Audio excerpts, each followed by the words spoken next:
Hey guys, welcome back to the NBTXliving channel. My name is Chase Bradley. I'm Veronica Bradley. And today we're talking about a topic that is currently on the minds of many people. Whether it's a good idea to buy a house in this current economy. Purchasing a home can be a pretty daunting task. It is even more so now with fluctuating markets and changing financial landscapes. It's a decision that requires careful consideration.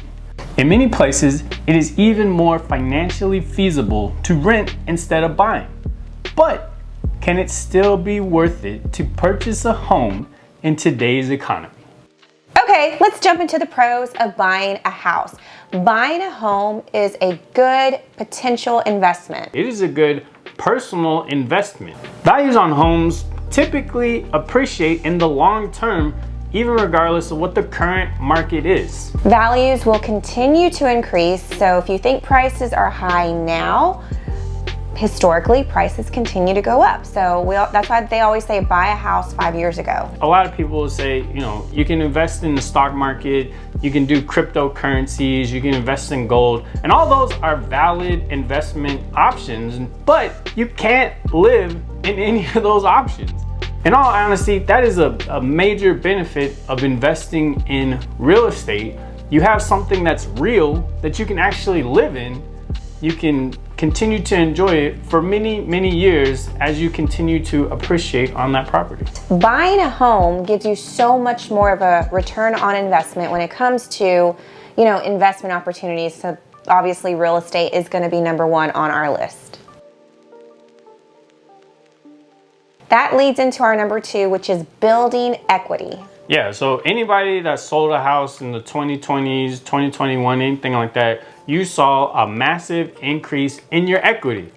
We don't really expect to see stuff like that happen anymore. It was definitely a one-off, but your houses do appreciate, and they vary from market to market, region to region. We see typically 1 to 3% per year, but the really cool thing about it is you continue to pay off your mortgage, the balance goes down, and you're gonna continue to build equity the longer you live in that house. So for most homeowners, I would say for all homeowners, the goal, I would imagine, is eventually paying off your home, which is basically what Chase just broke down for you in a nutshell.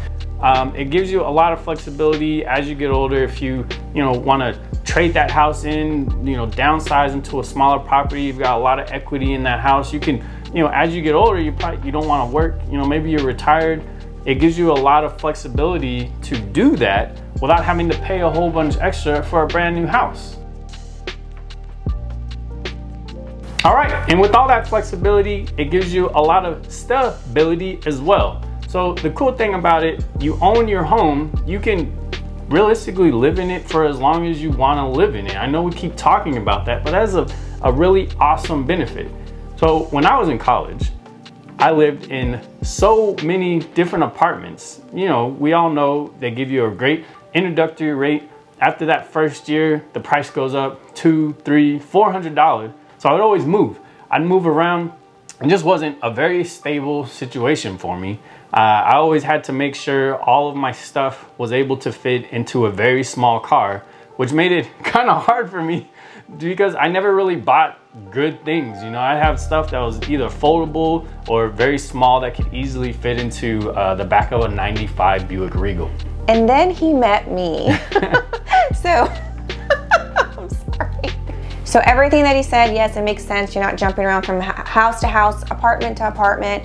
You're just stable in one spot and you get to customize it, which is amazing in my opinion. And finally, let's talk about the tax benefits. You can't really deduct anything when you're renting a property, but as you own a home, you could deduct the property taxes. So it gives you a little bit less of a tax liability, which at the end of the day, anything we can do to lower our tax liability is pretty good. Okay, so we spoke about some of the pros for buying a home in this current economy. So we're gonna switch gears and talk about maybe some of the cons, because there's always a pro and con to everything that we do. Yeah, and the major one right now that I could hear just a lot of people talking about are these darn interest rates. They're not very interesting for most people right now. They're the highest that they've been in many years, but they are going down. The last time I checked, they're down to the lowest that they've been since 2023. But that's still, not really helping out a whole bunch of people. That coupled with the fact that house prices are still relatively high. There's ways that you can get around that. Obviously, you go to new build subdivisions, you can get builders incentives a lot of the times. They can help you with closing costs, they can help you with interest rates, things of that nature. But overall, yeah, I mean, prices are still much higher than they were. All right, so with all these higher interest rates, it's really affecting a buyer's purchasing power. Purchasing power is just really what kind of house you can afford. With a higher interest rate, if you're only approved for a certain amount, you think about that on a monthly basis. As you push that interest rate up higher, your monthly amount is gonna go higher as well. And it really kind of precludes you from purchasing a higher end home. So a lot of people right now, they're not wanting to settle on just whatever house they can afford. They have a vision, an idea of the home that's gonna suit their family well. And at the current rates, there's just not a house that fills that gap for them. Yeah, the way I explain it as easiest to people who are looking for a home is that, as you mentioned before, if you have a certain pre-approval and then interest rates go up, yes, your monthly payments go up too, but not only that, your buying power and your pre-approval might go down. So you're kind of like back in that bracket maybe that you didn't want to look at, and that's what he mentioned, you don't want to settle. So there's just like a bigger picture, but remember, everything's negotiable. Like everything's negotiable, so don't get discouraged. And that's the exciting part for me is like, you don't have to settle. Don't settle. As a seller or a buyer, do not settle. Another con that we can talk about is like a higher initial cost when you're purchasing a home right now. Yeah, so with higher prices, obviously, if you're looking at a percentage of that high price for your closing costs, it means your closing costs are gonna be higher.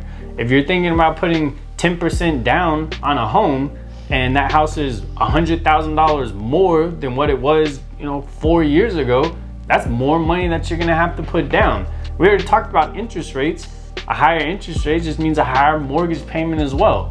So all of these things kind of factored in make it, housing a little bit inaccessible for some people. And in some cases, it might be harder to build equity.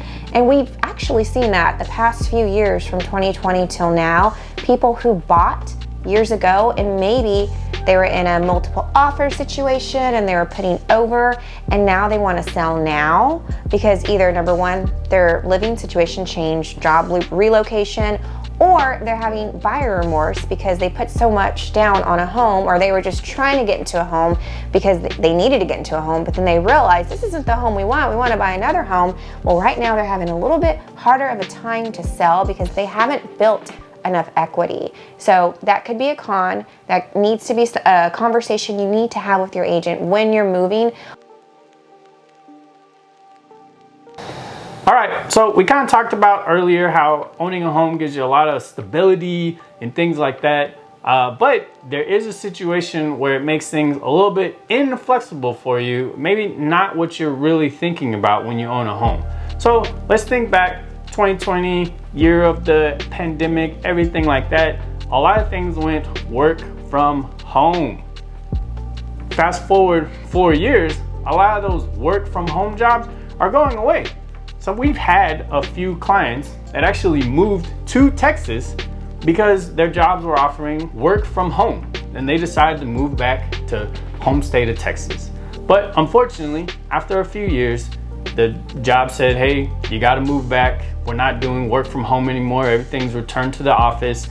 So yeah, it kind of put them in a bind. They thought they were gonna be able to stay in Texas for a long time. Now they're trying to sell their home in kind of a challenging market, and it's not maybe going necessarily the way that they want it to go. Yeah, in some cases you just have to think outside the box and, just be realistic with people, which we are. We don't sugarcoat it, and it's like, hey, this is the reality.